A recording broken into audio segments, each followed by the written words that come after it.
everybody, I am Amelia Cousins and today I'm going to be talking to you about stalactites, stalagmites and everything in between. I'm going to be doing this in the context of Wookey Hole caves. Now, first, what is a stalactite? A stalactite is a pillar or formation made out of calcite. How is it formed? It is formed as rain hits the surface. It begins percolating through the soil and then into the rocks. Most stalactites and stalagmites are made in an area where limestone, dolomite or other calcite-rich rocks are. In the case of Wookey Hole caves, it is mostly dolomite. So it percolates through the rocks and it starts leaching, taking away calcite and other minerals from the rocks. It keeps going through until it hits the cave. Now, depending on the rate of something we call degassing, we will either form a stalactite or a stalagmite. But what are they? Which one's which? Stalactites hold on to the ceiling very tight. Stalagmites grow up from the floor with all their might. And a column is everything in between. I know you might be wondering, what is degassing?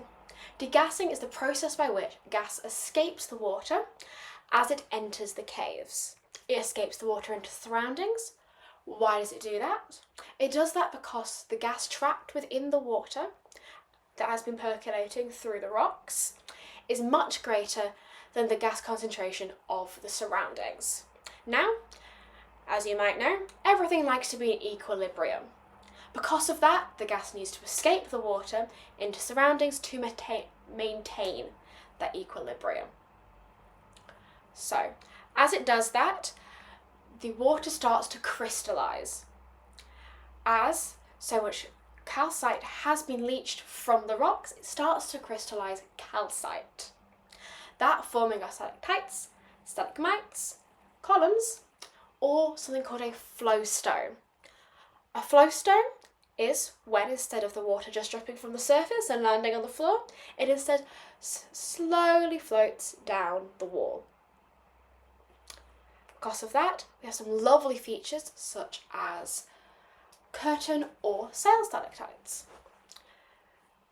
Stalactites and stalagmites you might often see as white features.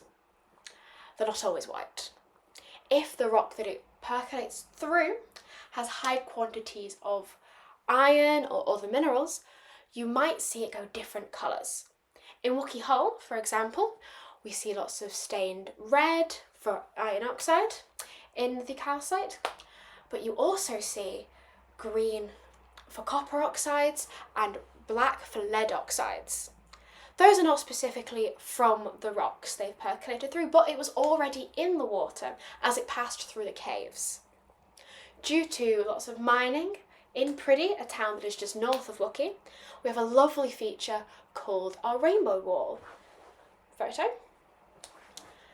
And I think that's very, very pretty. Right, to conclude, you can have stalactites, stalagmites, flowstones and columns.